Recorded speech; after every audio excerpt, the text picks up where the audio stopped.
জীবনে কোনোদিন ক্যান্সার রোগে আক্রান্ত হবেন না। অনেক সময় এমন হয়, হঠাৎ বিপদের সম্মুখীন হয়ে আমরা রেডি হয়ে বের হয়েছি অফিসে, হঠাৎ অ্যাক্সিডেন্টে পড়ে যাই, হঠাৎ পেটের ব্যথায় অজ্ঞান, এরকম হয় না?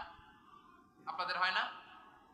বিষ্ণু ইসলাম বলেন, আকস্মিক দুর্ঘটনার বিপদ থেকে যদি কেউ বাঁচতে চায়, সকাল সন্ধ্যা যেন প্রত্যেকে এই দোয়াটা পড়ে। সকালে যদি 3 বার পড়ে, সন্ধ্যা পর্যন্ত হঠাৎ হঠাৎ বিপদ থেকে সে রক্ষা পাবে।